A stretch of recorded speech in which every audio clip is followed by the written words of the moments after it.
Assalamualaikum warahmatullahi wabarakatuh. Apa kabar Ananda sekalian, juga Bunda di rumah? Semoga selalu sehat, semangat di pembelajaran online. Kepada Bunda juga semoga selalu sehat dan sabar mendampingi Ananda belajar di rumah. Amin. Baiklah Ananda sekalian, pada kesempatan kali ini pembelajaran kita adalah pembahasan Bupena 3B, tema 3, subtema 2. Di pembelajaran Bupena ini, silahkan Ananda buka buku Bupenanya, Bupena 3B, halaman 42 dan 43. Nah, setelah kalian buka, siapkan bukunya, dan juga jangan lupa siapkan alat tulisnya, karena setelah ini kalian akan menyimak dan menyalin apa yang disampaikan. Baiklah Ananda sekalian, kita mulai pembahasan Bupena halaman 42 dengan membaca basmalah bersama. Bismillahirrahmanirrahim. Oke, baiklah. Halaman 42 tentang satuan berat baku.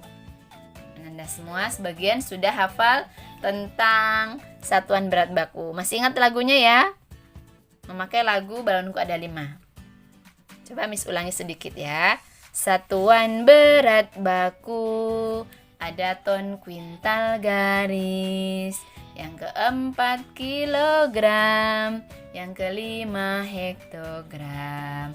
Dekagram, gram, desigram, sentigram, dan miligram. Semua harus dihafalkan agar tidak ketinggalan. Alhamdulillah semua sudah hafal ya. Tinggal silahkan kirimkan videonya ke Miss atau ke Miss Selina. Baiklah, satuan berat baku halaman 43.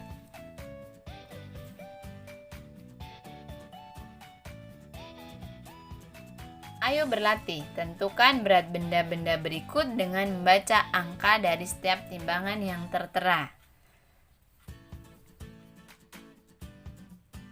Di nomor 1 ada, ini namanya timbangan pasar ya. Timbangan pasar digunakan untuk pedagang menimbang barang dagangannya. Di sini ada neraca yang di atas timbangan ya. Ini neracanya ada 2. Kemudian di sini ada buah apel. Neraca 1, keterangannya 1 kg, satu lagi 1 kg. Beratnya sama, yang menentukan ini berat sama nih, sama dengan berapa apel nih. Berarti apel ini berapa kilogram beratnya. Nah, kita hitung, kita lihat di sini satunya 1 kilo. Berarti 1 kilonya ada 2, maka hasilnya atau berat apel tersebut adalah 2 kilogram. Baiklah Anda sekalian, kemudian yang kedua ada telur. Ini adalah timbangan yang ukurannya untuk timbangan gram atau berat benda yang lebih ringan atau kecil ya, gram. Di sini sama, yaitu diperbesarnya ada 500. Ini 400 ini 500, maka 500 gram. Baiklah, kemudian yang ketiga. Yang ketiga ada buah mangga ya. Ada mangga, neracanya 1 kilo dan ini 500 gram. Maka jumlahnya berat apel yaitu 2 kg lebih 500 gram. Gitu. Kemudian yang keempat ada wortel. Berapa kilo kira-kira? Di sini ada neraca yang paling besar 1 kilo. Kemudian neraca yang tengahan atau lebih kecil sedikit dibandingkan yang 1 kilo 500 gram. Dan yang paling kecil ini 250 gram. Maka 1 kilo, nah 500 dengan 250 dijumlahkan. Nah, menjadi 1 kilo 750 gram. Yang kelima, telur ya, sama telur kembali. Telurnya tapi lebih banyak di sini ya. Berapa kilo? Ada 2 kilo, 2 kilo, dan 1 kilo. Oke, maka dijumlahkan 2 tambah 2 tambah 1 ada 5 kilogram. Berapa gram? Ada tidak nak? Tidak pas ternyata 5 kg 0 gram ya. Nomor terakhir 6. Di sini ada gula. Gula ukuran timbangannya juga timbangan yang gram ya, atau timbangan buah. Timbangan yang bukan timbangan buah, timbangan yang ukurannya kecil. Ini di sini 1 kilogram, kemudian 1,5 kilogram. Artinya 1 kilogram kalau setengah kilogram itu sama artinya dengan 500 gram. Maka lebihnya berapa ini ya? 5, 6, 7 setengah. Ya, maka 1 kilogram 750 gram. Karena ke depan sedikit itu sudah 8, 9, 10, sudah 2 kilogram di sini. Maka berat gula pasir atau garam ini ya. Gula pasir ya. Gula pasir sebanyak 1 kilogram 750 gram. 1 kilogram lebih 750 gram. Baiklah Nanda sekalian, kita langsung saja ke subtema atau latihan subtema 2 di halaman, kita buka. Kalian silahkan buka halaman 47. Halaman 47 sudah semua ya. Kita langsung ke soal bahasa Indonesia. Nomor 1. Benda dalam wadah berikut termasuk benda padat. Ciri-cirinya adalah ciri-ciri benda padat berikut yang mana? Bentuknya dan volume berubah-ubah, mengalir dari tempat yang tinggi ke rendah. Yang paling pas adalah A, tidak mengikuti bentuk wadahnya. Bentuknya tetap meskipun diletakkan di mana saja. Kemudian nomor 2, perhatikan kalimat berikut tentang benda cair. Air menempati ruang kosong. Mana kata yang bercetak tebal adalah ruang itu maksudnya dalam benda cair itu apa? Yaitu sifat air yang mengikuti tempatnya atau wadahnya. Artinya apabila air ditempatkan di gelas seperti gelas, kemudian air ditempatkan di botol seperti botol, itu maksudnya menempati ruang. Ruang itu artinya tempatnya atau wadahnya, atau yang ditempatin oleh air tersebut gitu ya. Bisa dipahami? Bisa insya Allah ya nak. Berikutnya, bacalah teks berikut untuk menjawab soal nomor 3-5. Benda cair yang paling sering kita jumpai adalah air. Bentuk air selalu mengikuti wadahnya. Ketika air dimasukkan ke dalam kantong plastik, bentuk air seperti kantong plastik. Demikian pula ketika air dimasukkan ke dalam botol, bentuk air menjadi seperti botol. Hal ini menunjukkan air memiliki bentuk yang tidak tetap. Tuliskan arti dari kata yang bercetak tebal. Ada kata benda cair. Arti dari benda cair adalah benda yang dapat berubah bentuk sesuai wadahnya atau sesuai tempatnya. Sudah hafal ya nak? Ya, sudah paham. Insya Allah ya, amin. Berikutnya, yang keempat. Soal keempat. Yang A, apa bentuk air di dalam kantong plastik? Nah, pasti bentuk airnya seperti kantong plastik karena sesuai sifat benda cair, menempati wadahnya atau menempati ruang sesuai wadahnya. Berikutnya, yang B, apa bentuk air di dalam botol? Sama, bentuk air seperti botol karena sesuai sifat air ya, menempati ruang atau wadahnya. Berikutnya yang kelima, tuliskan simpulan dari teks tersebut. Simpulannya yang ditulis 2 di sini. A, bentuk air selalu mengikuti wadahnya. Yang kedua, B, air memiliki bentuk yang tidak tetap. Semoga dipahami ya. Berikutnya langsung ke soal matematika. 1. Berikut yang merupakan contoh satuan jarak adalah atau satuan jarak, satuan panjang. Sama ya nak, satuan jarak, satuan panjang. Ada kilogram, kilometer, dan kuintal. Yang mana nak? Ya, kilometer.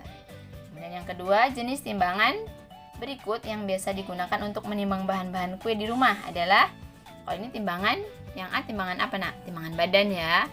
Yang B ya timbangan yang digunakan untuk menimbang berat yang kecil atau sedikit. Kemudian yang C ini timbangan emas, timbangan emas. Maka yang paling tepat mana? B. Selanjutnya nomor 3. 4.000 gram sama dengan berapa kilogram dan berapa hektogram? Masih ingat urutannya ya nak? Dari yang paling besar, ton, kuintal, garis, kemudian kilogram. Nah, di kilogram ada 4. Miss akan tuliskan ya.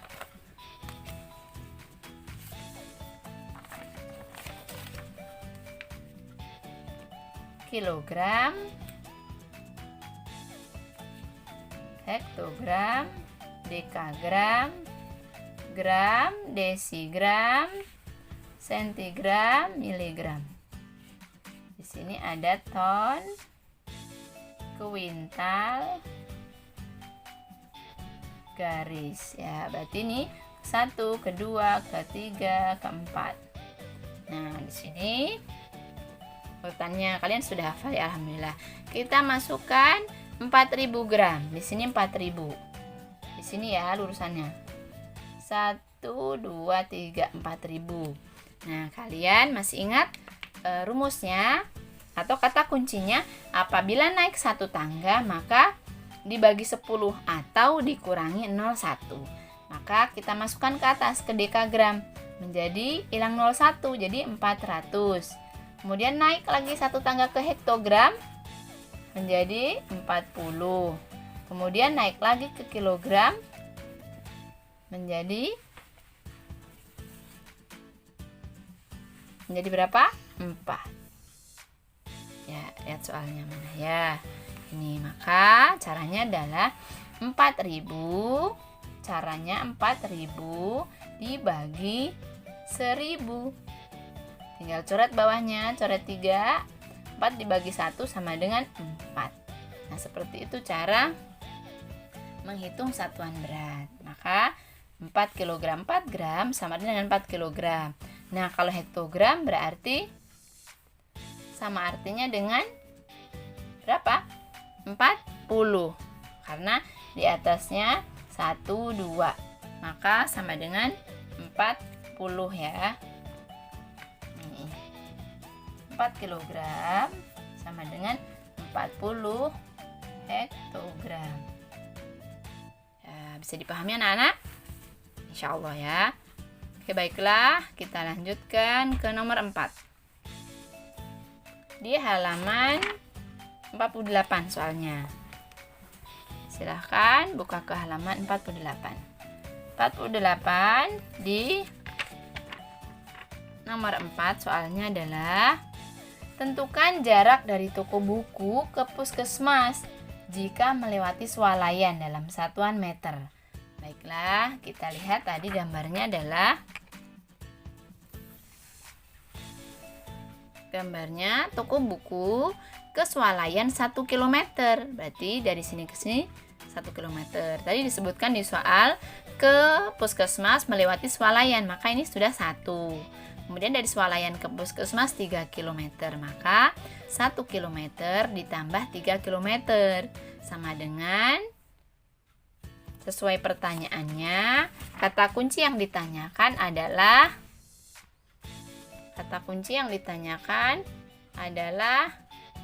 meter. Maka 1 km tambah 3 km sama dengan titik-titik meter. Maka yang kilometer ini sudah lingkari, harus dijadikan meter dulu.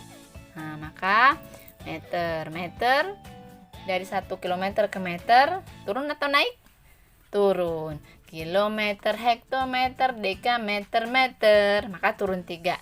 Maka tinggal tambah 0,3. Satunya tetap tambah 0. 1, 2, 3 jadi 1000. Kemudian 3 km menjadi meter sama. 3 ditambah 0,3. 3 tulis kembali, tambahin 0,3 karena turun 3 tangga. Maka sudah ketemu dengan satuan yang sama yang ditanyakan. Yang ditanyakan meter, maka sudah diketahui meter semua. Tinggal menjumlahkan. 1000 tambah 3000 sama dengan 4000 meter.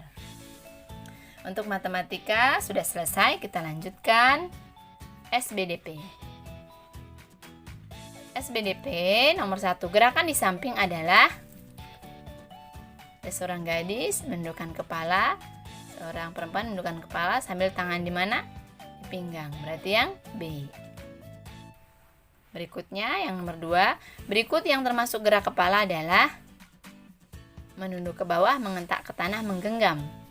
Menunduk ke bawah. Jadi seperti contoh di sini ya, dia menunduk ya, menunduk ke bawah A. Miss, mengentak itu artinya apa? Mengentak itu kalau sesuai KBBI, Kamus Besar Bahasa Indonesia, sama artinya dengan menginjak. Menginjak atau menekan. Sama menginjak. Kemudian yang C, menggenggam. Menggenggam memakai tangan, begini menggenggam ya. Baiklah, berikutnya yang ketiga, selain gerakan, seni tari juga membutuhkan apa? Untuk mengiringinya musik, agar lebih gerakan tarinya lebih teratur, tertib dan menarik ya. Lanjut. Nomor 4, posisi tangan saat meniru gerak kupu-kupu terbang adalah kedua tangan direntangkan ke kanan dan ke kiri. Direntangkan. Dan juga ditekuk. Direntangkan dan ditekuk ke kanan dan ke kiri. Karena melambai ya. Berikutnya yang kelima, tuliskan 2 untuk masing-masing gerak tangan dan kepala yang kamu ketahui. Untuk gerakan kepala dan gerakan tangan. Gerakan tangan contohnya ditekuk, kemudian diputar. Tuh seperti gerak kupu-kupu ke samping, ditekuk, diputar.